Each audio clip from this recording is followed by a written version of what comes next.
I'm George Galloway, and I present Kalimahorra on Al Mayadeen television. Here we are in London.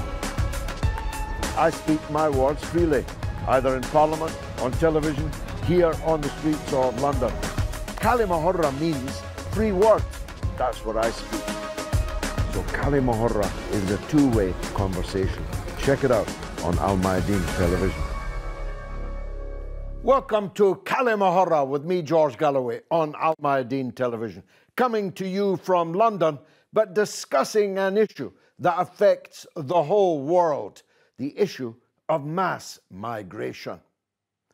Let me put my cards on the table. Unlike most people who regard themselves as liberals or leftists, I'm wholly opposed to mass migration. The reality is that the mass migration of people from poor countries to rich countries makes the poor countries poorer and the rich countries richer. It denies to the people of the poor countries the skill, the drive, the energy, the talent of the people who've left, and, of course, whilst making capitalists richer in the rich countries, it actually depresses wages, puts pressure on precious resources in public services in our neoliberal Western countries. Most people on the left don't like to hear me say that, but it's an ironclad view that I have held all of my life. Being a champion of the working class, my first responsibility is to the working class in my own country. The question of refugees, on the other hand, is wholly different. Every country in the world has a legal and moral responsibility, duty, to accept genuine refugees and in a fair distribution, which we currently, of course, don't have. Added to that, the countries that created most of the refugee flows are the countries that take the least refugees. The countries which had no interest in the wars, occupations that have littered the 21st century are the ones taking millions. Others argue about hundreds and thousands. There are virtually no refugees in the United States of America. There's next to none in Britain, though a big hue and cry is made about 100, 200, 500 arriving on southern beaches from France in rubber dinghies, those that don't perish in the cold water on the way. Having said that, not all of those people claiming to be refugees are, in fact, refugees. They're economic migrants, like my own grandparents were economic migrants. There's nothing wrong with being an economic migrant. If I was living in Afghanistan, I'd probably be an economic migrant also. But the receiving country has a responsibility to its own citizens, black and white, wherever they came from, whenever they came, has a responsibility to its own citizens to manage and control inward progress of immigrants. So this is a vexed question, but it is setting the political heather on fire all over Europe and in Britain, which doesn't, as I said, take any significant number of refugees at all. But governments like Greece, Italy, Spain are now being shaped by the public response to the real or perceived inflow of people from Africa, from North Africa, from the Middle East. This is worth making this point, although again, many will not like to hear it. The vast majority, some 80% of the refugees that were recently on the Belarusian-Polish border were from Iraqi Kurdistan. There has not been a war in Iraqi Kurdistan for more than 30 years. In fact, Iraqi Kurdistan, just like Kosovo, are in fact NATO protectorates. They're ruled by the Western countries to which the people there are in significant numbers seeking to flee. For whatever reason, it's not because they're fleeing war being dealt out by the West. In fact, the West has effectively occupied Iraqi Kurdistan since 1990. Uncomfortable facts, but facts nonetheless. But hey, I'm just the enthusiastic amateur.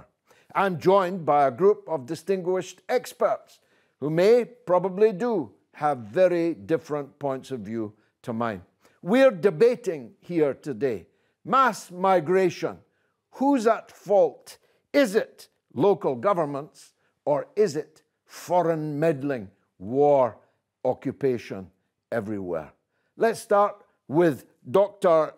Siyana Shaffi, because she is a distinguished expert, spent time at the front line in Greece and elsewhere of the influx of refugees. She's a general practitioner, a doctor. She's the founder of Kitrinos Healthcare, but also someone who's looked after the health needs of refugees for many years. Dr. Shaffi, thank you for joining us. Mass migration, refugee inflows, whose fault? My goodness, George, thank you for the introduction. I don't know if I'm an expert. I've certainly experienced it as the child, you could say, of an economic migrant. My father chose to leave Sri Lanka in the 70s, which was beginning to war, poor little island in the Indian Ocean. And he often tells us how he left with $30 in his pocket because he knew he wanted a better future for us, his children, 3 of us at the time. And I came to this country as a first-generation Sri Lankan, daughter of a Sri Lankan obstetrician gynecologist and a general practitioner. My mother was a general practitioner too. And so I sort of think of that and I think, well, you know, I'm here. I came for education. We paid to get the education that Britain was offering us. And part of me feels a little bit uncomfortable about your description because I could foreseeably fall into the category of the kind of the better educated, more, if you like, elite class of Sri Lanka who left poor Sri Lanka. But I don't feel guilty because I know for a fact that if my parents hadn't done that and we hadn't come here, he hadn't left, we would not be in a position at all to support any of our 50 or so relatives, main relatives, and their own families and individual families. With education, you know, we've managed to educate them in the countries they live in. We've managed to fund their living, housing, etc. And it's not just about money, you know, it's about skills, and I think you touched on that. Now, so when I'm on the field, it's a different situation, and I think when I first went out there, I went wondering who I was going to see in Lesvos. So I started in 2015 in the peak of the refugee crisis in Greece in particular. Hundreds of thousands of people crammed into a space in a farm, in an olive grove really, that is known as Moria, a detention centre and a registration centre. It's where boats were landing. If we remember the summer of 2015, that's what our television screens here in Britain were filled with. But I was curious about the types of people I was going to see. I thought it was going to be the people from Syria primarily, and I think this is what the Greek government thought too at the time. It ended up being, of course, people from Syria. I think the majority at the time were, a significant proportion from Afghanistan, quite a proportion from Iraq, and these would be your top 3 priority countries.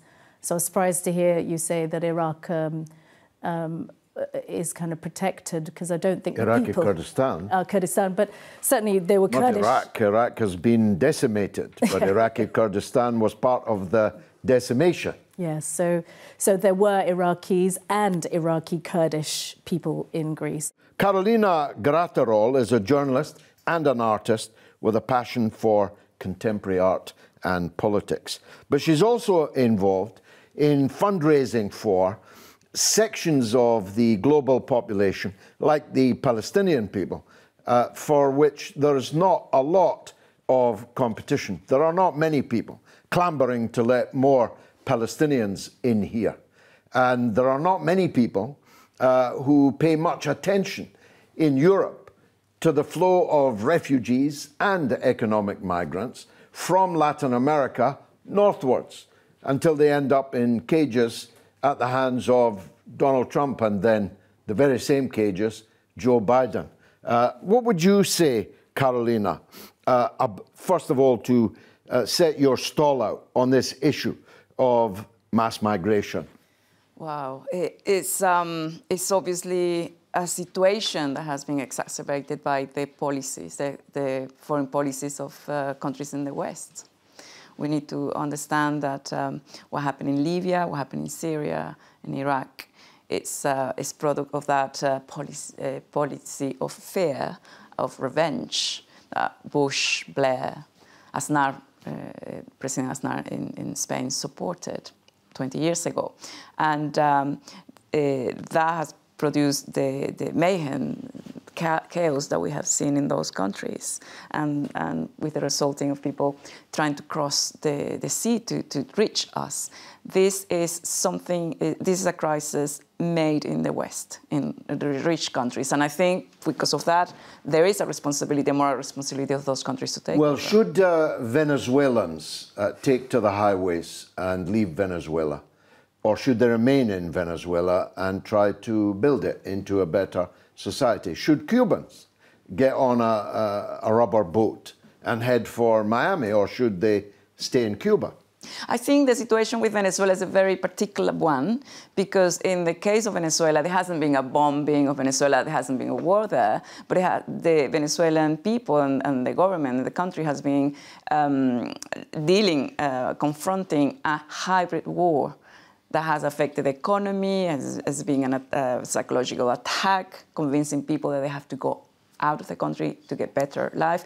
And the main thing is being the attack to the currency in the country by creating a web page in Miami that was giving you a completely wrong reading of the value of the Venezuelan currency against the dollar. But that value was absorbed by the country and affected the whole economy. So this is a completely different... I know that, of course, but should the people leave or should they stay? Well, the Venezuelans left because people with salaries couldn't really feed their families. And this is the migration that we have seen there. What we have seen there now is that because the attack was against external attack against the economy, and the economy really has continued to produce, they're coming back now. So. Well, the same is true, of course, Julius Mbaluto, journalist and broadcaster, radio host. The same is true in Syria, for example. Millions of Syrians fled because of a war fomented by Western countries, paid for largely by Persian Gulf countries. But should they stay in the cold north of Scotland, or should they be going back to Syria to rebuild it? Let me put it this way. The president of Syria, we went to the same university in the UK, City University. He's alumni for City University.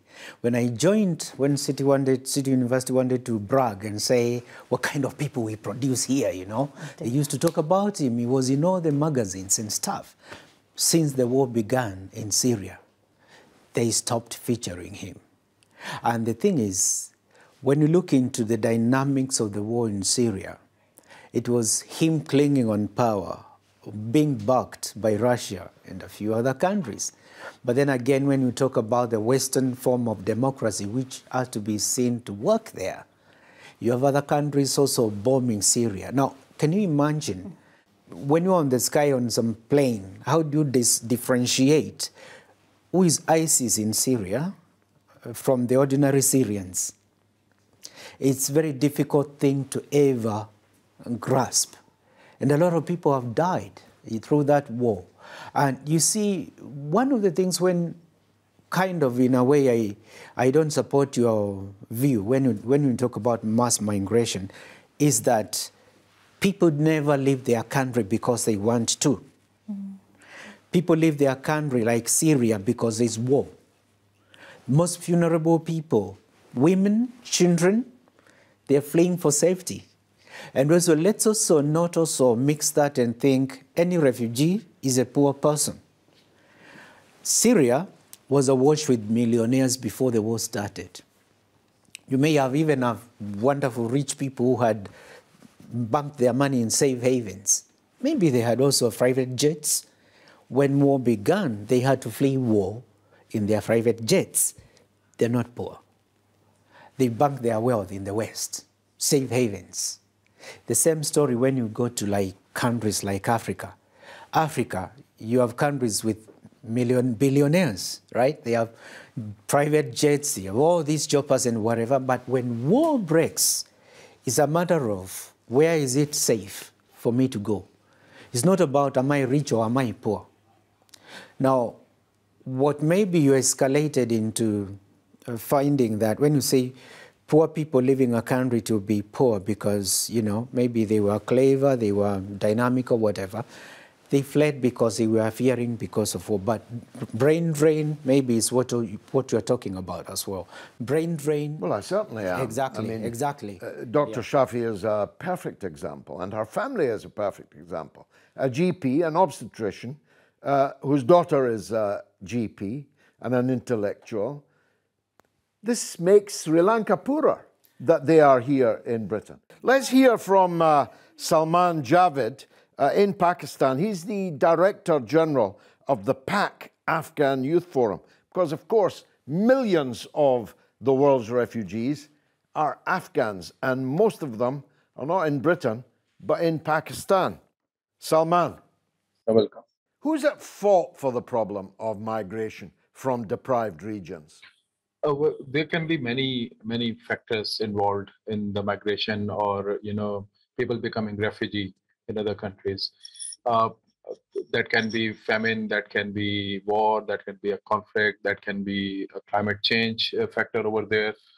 But in the modern world, mostly it is because of the war and conflict that people are getting displaced, or people are leaving their homes and getting refuge in the other countries, or migrating to some other countries. That is the one main factor which is driving people or pushing people towards this phenomena of getting asylum in the name of political or economic factors. And those people who are perpetuating those wars or conflicts, or those stakeholders, be it a regional stakeholder in any region, or in any extra regional stakeholder from around the world, they can be straightforwardly blamed for such kind of phenomena that is taking place in the world right now. There are about 82.4 million people right now who are getting migrated, who have become the immigrants or refugees in other countries. It's a huge number right now. And let's focus on Afghanistan, your area of expertise. Can we say that foreign countries, like, say, Pakistan, have a share in the responsibility for the existence of huge numbers of Afghan refugees on the border of your country? Okay, now look, in Afghanistan, the war over there is going for like 50 years. It's been 50 years now. It's not a war which is there for last 20 years, but 50 years. Back in 1978, the Thor Revolution took place over there. The Thor Revolution was a preamble for the Marxist revolution, or the Marxist forces that took over in Kabul. And then that was the first instance in Afghanistan when people started to flee from the country, and they started taking refuge in the neighboring countries, in Iran, Afghanistan, and Central Asian countries. And that was the first time when Pakistan started hosting these refugees. Pakistan was not directly involved in any kind of conflict within that perspective.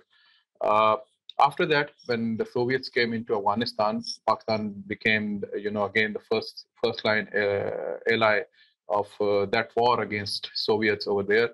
And we started again taking refugees from Afghanistan, and became the country who is right now on the officially on record. We are right now hosting around 1.4 or 5 million refugees.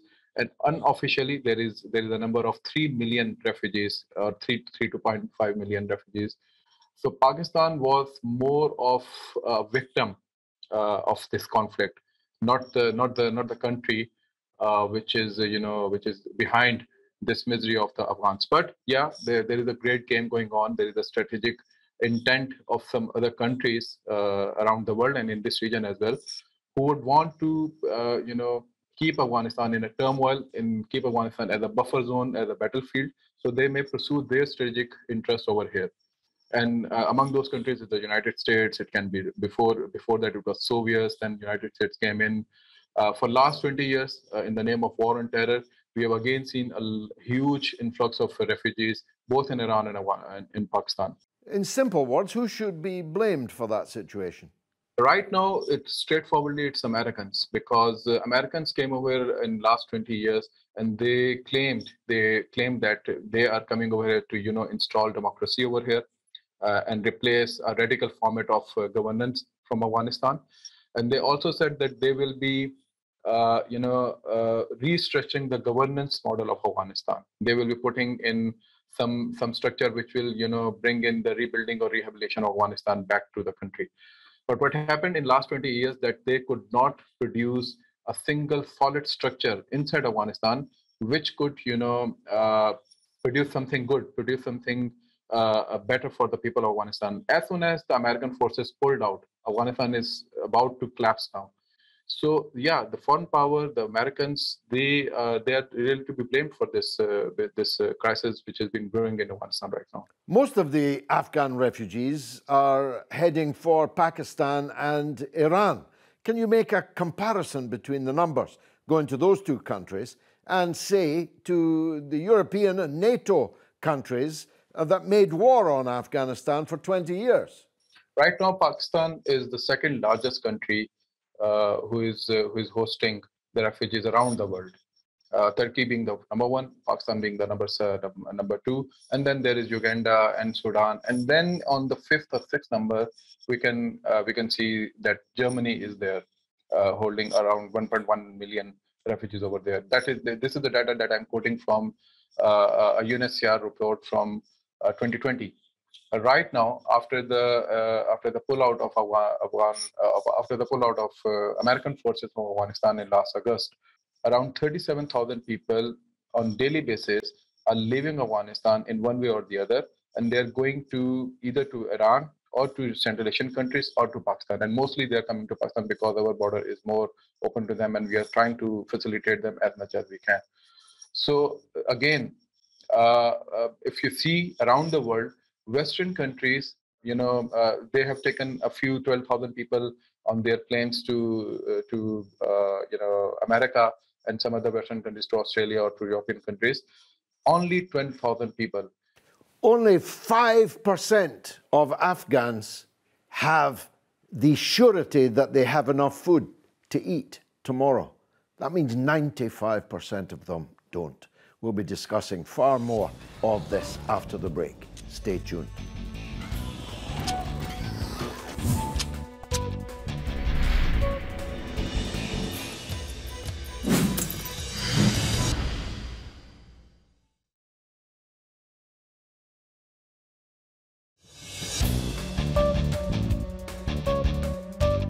You're watching Kalimahora with me, George Galloway, on Al Mayadeen Television, coming from London, but talking about the world, in particular, the world flow of more than 85 million refugees in the world right now. And most of them are refugees in countries almost as poor as the countries that they have fled from. Dr. Shaffi, the Afghan situation, it's particularly egregious, isn't it? The United States, Britain, NATO bombarded it, occupied it for 20 years. Then they scrambled away in the middle of the night, returning to power the same medieval obscurantists that they had driven out 20 years before. And they have done so without any preparation for a bitterly cold and hungry winter, for, as I said earlier, 95% of the Afghan population who don't know if they're going to eat tomorrow. Indeed. I mean, shocking, but not surprising, you know, considering how I think, I mean, I wasn't born when all this messing around in other people's affairs began, but I can certainly understand, and I suppose I awoke late into the world of politics and how interfering it can be sometimes, you know, and basic bigotry ultimately, because we in Britain, so if I speak with my now British hat on, we do see ourselves as very elite here, and you know, this is where the reduced number of migrants allowed to the country. When my father eventually came here to Britain, he didn't come here straight away, by the way, and I will get back to you on the brain drain thing as well, but when he eventually came back here, get this, he came here on a skilled migrant workers permit. They needed him here as a skilled obstetrician gynecologist. So taking a step back, I would almost think, I'd like to think myself a bit like the coronavirus. We're actually citizens of the world, no matter where we were born, where we were brought up. I have actually had the experience of 4 countries, Sri Lanka, Malaysia, Saudi Arabia, and then here. But I'm not the only one. That's not very unique nowadays, because a lot of people go and work in a lot of places, taking their families with them. And it is the way it is. Yeah, but it's a one-way flow, isn't it? I mean, the health service is filled with people who have come to Britain from poorer countries. That means they're not in the country that they were born in, and that the health facilities in the country that they were born in are commensurately reduced. It's a zero-sum game. The more people we take from poor countries with skills, with brains, with drive, entrepreneurship, and so on, the poorer the countries that they left are going to be. Okay, let me respond to that. That depends, okay? Because it depends what the people who come here do. It's true that, yes, if we come here just for the glory and the money, yeah, then let's just end it there, you win.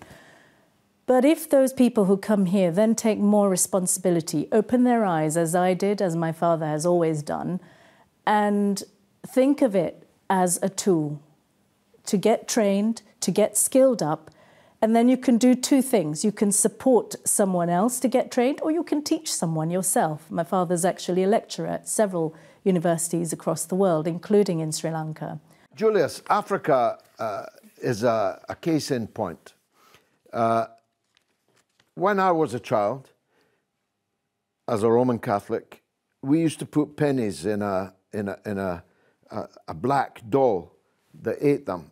They were called pennies for heaven. Africa was regarded as a poor place. Insofar as it was poor, it's because the empires that you talked of earlier stole a lot of what they could carry, including people, as slaves. It turns out Africa is vastly rich, vastly rich. So all I'm saying is, let the Africans stay in Africa and make Africa boom. What's wrong with that point of view? It's not a wrong thing to say. No, it's a but great you see, Africans can stay in Africa. But will the Europeans stay in Europe? See, the thing is, as we are talking in today's world, right? We are living in a global village, global world. It's all about trading with each other. It's all about mutual agreements being struck. It's all about UK wanting to strike a deal to build some road projects in Eritrea or whatever. I wish. And we have all That's these... China. You're confusing us with China. No. We don't build road projects in Eritrea. China. We give money to the TPLF to destroy Eritrea and Ethiopia. That's a different approach. Yeah. The thing is that neither Africa will stay on its own or the rest of the world, because there is mingling, there is trading, there is diplomacy, there is living in a one world. The only problem we have, especially in terms of Africa, no matter how much Africans want to stay in Africa, and it's fast rich. Yeah, they've got minerals, they've got all these things. You know, every mobile phone being produced, the key mineral is coming from DR Congo in Africa. And it's everywhere in the world. Talk about the gold in Dibos in South Africa. And when you see these things are actually a reality. So yeah, but the question but what you're not grasping is that this doctrine of globalization, globalism that you are championing, is being rejected by the mass of the working class in Europe.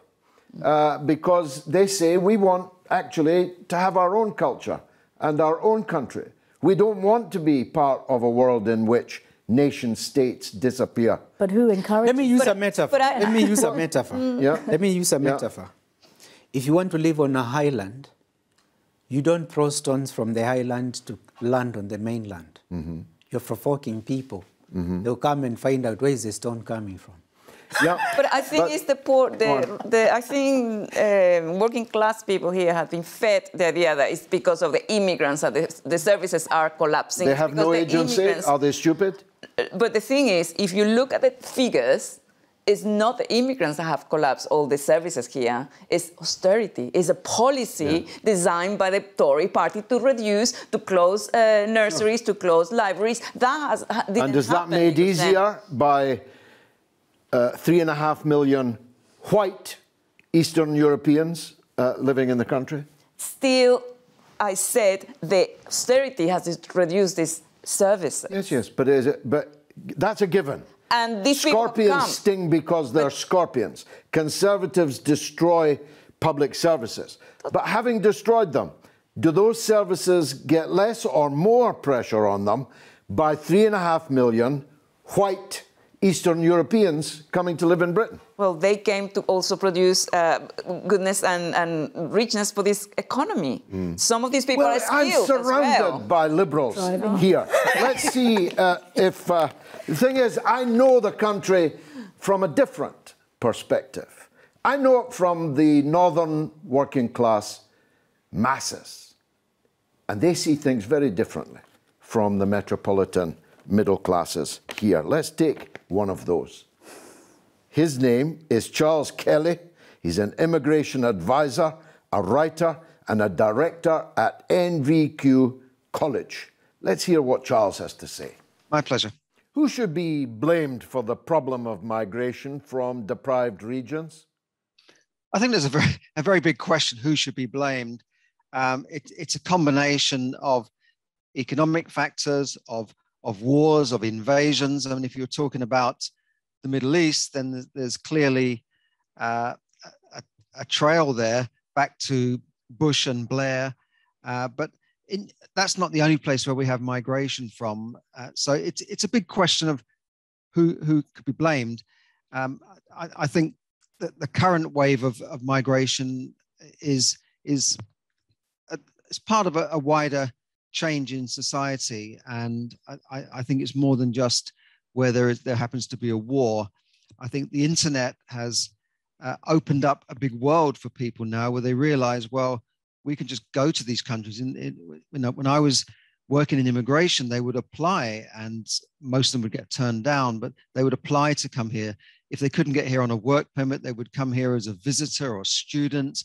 Not all of them would go back, but at least they entered the country illegally. Now we see, millions of people just walking into a country, and perhaps this is down to the fact that they can look on their phone and say, well, there's a better life for me somewhere else, as people have done through the centuries. And why should I be here hungry and under war conditions or in danger when I can just go somewhere else? So I think there's a big change going on, and of course, I mean, there are various pushes and pull factors involved here. You've got the push of persecution, violence, war, and you've got the pull of a country like Britain of safety, stability. You've got the push of things going wrong in your country, maybe lack of opportunity, whereas you've got the pull factors here of jobs, of a better environment, healthcare, education. So you can't blame people for wanting to make a change. But there's been a big shift since I was doing my immigration work in 2000. There's been a massive shift in the way people are coming into the country through Europe and now through South America. But who is to blame? That's a big question. I think the current wave in Europe definitely has traces back to Tony Blair and George Bush. I mean, many people say if there were no wars, invasions by colonial countries on these poor regions, there would be no need for a refugee outflow. I do agree with that. But I think in terms of asylum applications coming into Europe at the moment, not all of them are coming from the Middle East. Not all of them are coming from Iraq and Afghanistan. About 30% are coming from African countries, where I would say it's more economic migration. I mean, a think tank called DER described the 4 causes of mass migration, and one of these was opportunity, but there was also survival, persecution, war, and just violence on them. So there's various pull factors. So you can't trace every migrant back to an invasion, although a lot of them did come from the Middle East. But that's certainly a big part of it. Yes, I agree. But there are other factors involved. I'm not trying to make any excuses for the invasions. They were wrong, but that's part of the migration pull. A lot of it is economic as well, you have to say. Surely the luring of the brightest and the best from these poor countries to migrate to already developed and rich countries deprives their own countries of their skills and expertise. Well, that was always argued when I was involved with nurse and healthcare recruitment, that you're depriving people. But then you can't say to somebody who wants to come here, well, stay where you are and earn low wages and very few prospects, because we want you to help your country. In most cases, the people we were recruiting did not have jobs in the country. I'll give you an example. The Philippines, they train far too many nurses. They haven't got jobs.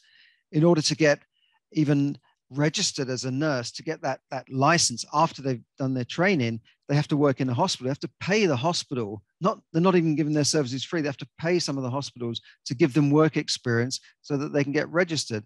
And then there's not a job for them at the end. So how can you say, well, stay there and help your country, when most of these nurses are now working in call centers?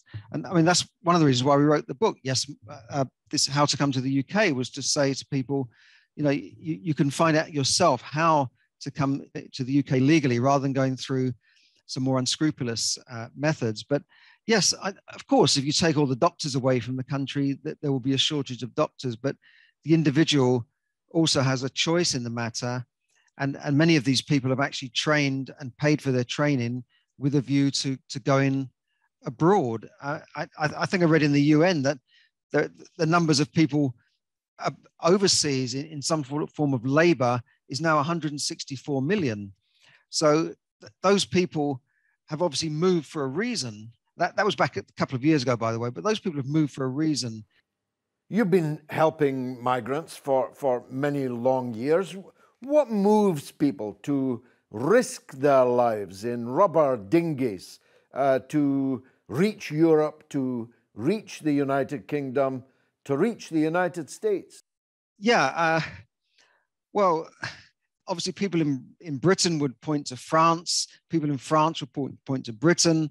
I think it's a combination of things. It's I wouldn't say all of these people have actually just come from a war-torn country. Some of them are just economic migrants. They're paying a lot of money to fixers and traffickers.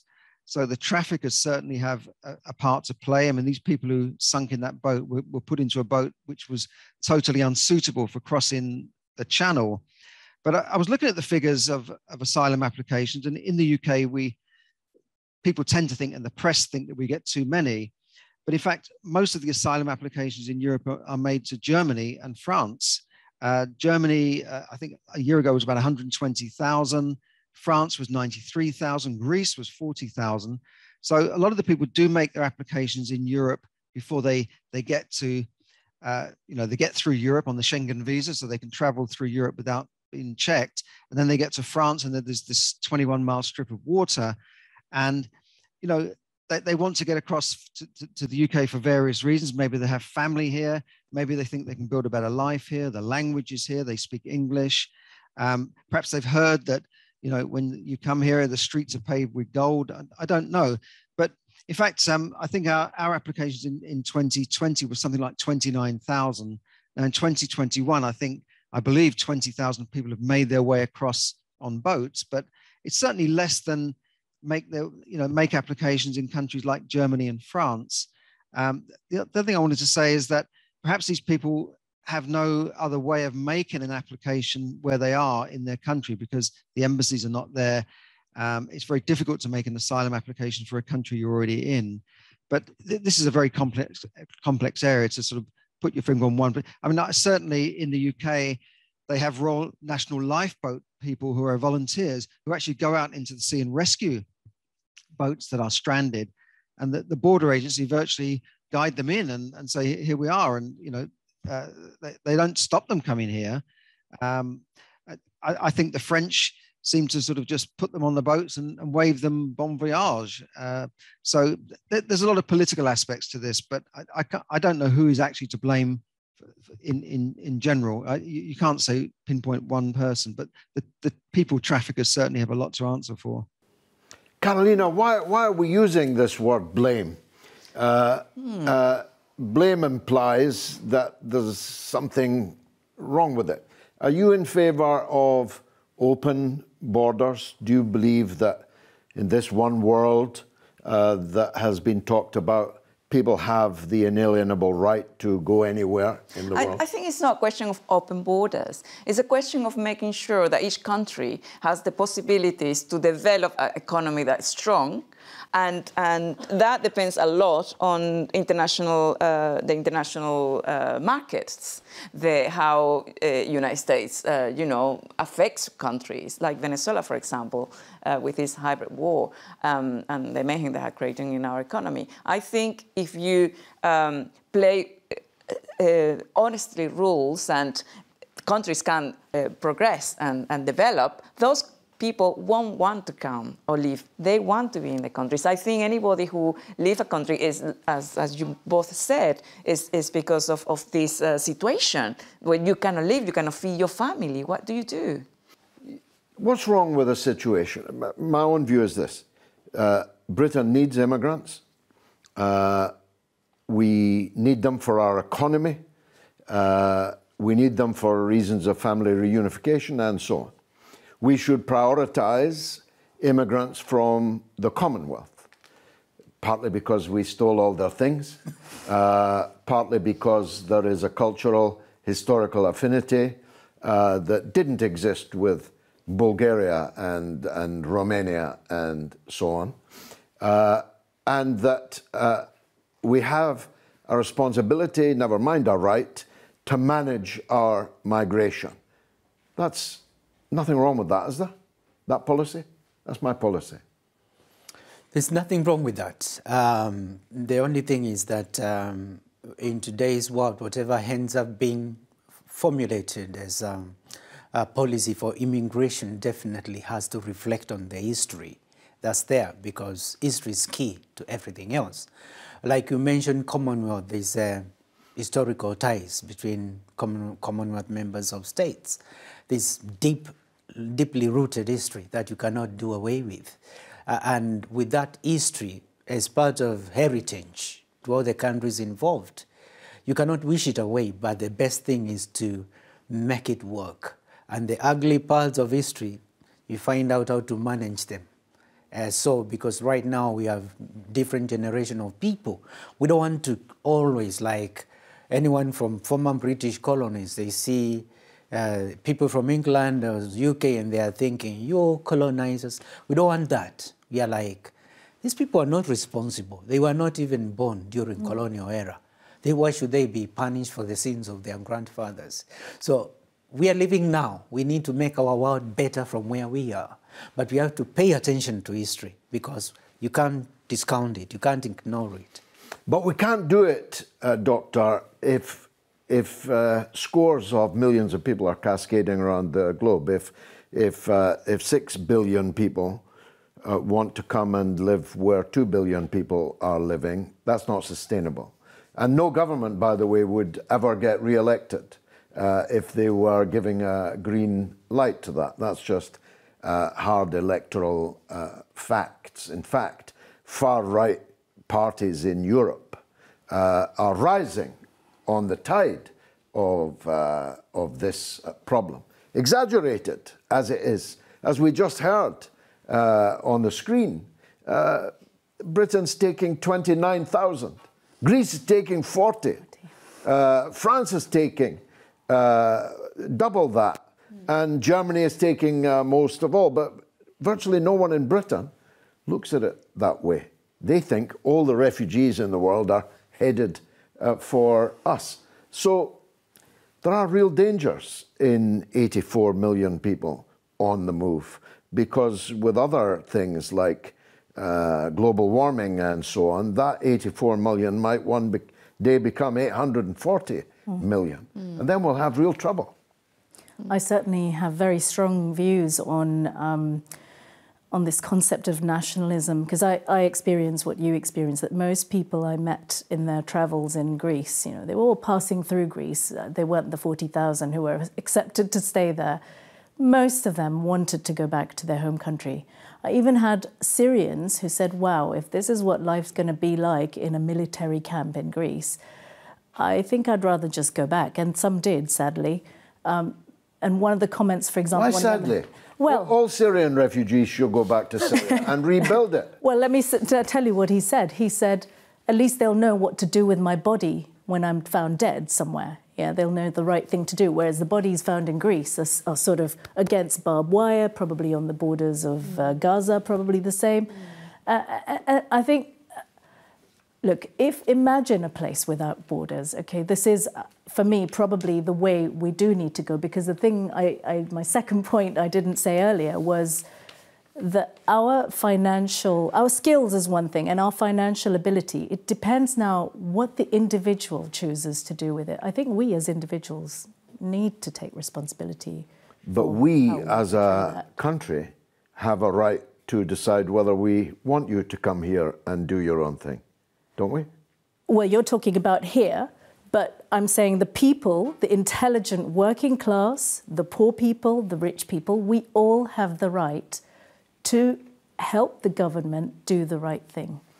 Yeah, but do you have the right to go and settle and work in any country that you like, is the point I'm making. Do you? I think you should be able to, depending on what you do with your skills and your earnings thereafter. So there should be a sense of responsibility. Well, let me tell you, when I was a trade union official in a factory of 3,000 people, when I went in to negotiate with the manager for better wages for that 3,000 people, if he could have said to me, I've got 10,000 people that have arrived from Sri Lanka outside who will work for half what you're demanding, so you better cut your demands or leave, and we'll bring in a cheaper workforce. Do you really think anybody in this country is going to vote for that? Well, I think that's disgusting on two counts, not just because the locals were dismissed because of cheap labour, but why should the Sri Lankans be paid less, assuming they're Sri Lankans? Why should they be paid less? Well, we should be paid equally. We're no less capable. Do you know how factory owners think? Factory owners would put a robot in the place of the human if they could. They'd put a cheap worker from Bulgaria in place of an expensive worker from Scotland, where my factory was, because that's what factory owners do. We live in a capitalist world. Of course we do. I would very much like it to be different. But I think there is a case of this company I'm not going to mention who was trying to get rid of 2,000 employees and basically started looking for them. And the people, young people, knew about it. They flooded the site. They crushed the site. They couldn't hire the people they wanted to replace with. So I think it's organized by us, the people who So they want to play for the right against. thing. They fought for the right people, thing, right? exactly. If my auntie had a beard, she'd be my uncle. If Britain was as you've just described it, and so was France, and so was America, was as you've just described it, we wouldn't be having this discussion. It happened in this country. It happened in this country. Yeah. I don't know where it happened, but it certainly don't happen every day in every part of this country. The reality is, if a large number of people show up at the door offering to work for less, the boss will take the offer. So we need a managed immigration system. We need people to shoulder their responsibility on refugees, and proportionately, even disproportionately, I would say that Britain has a bigger responsibility to take Afghan, Iraqi, Syrian, Libyan refugees, because we were right in the front line of attacking, invading, and occupying their countries. Totally. But there's a difference between a refugee and a migrant. I know that because I sat in Parliament for almost 30 years representing people who were claiming political asylum. And most of the time, although I did my best for them, they weren't actually political refugees. They were people who wanted a better life, just like my grandparents did 100 years ago. It's been a marvellous discussion. We've sharply disagreed. It's been 3 against 1, actually. But I think it's made good television. I've been George Galloway. This has been Kalimahora on Al Mayadeen Television. Thanks for watching.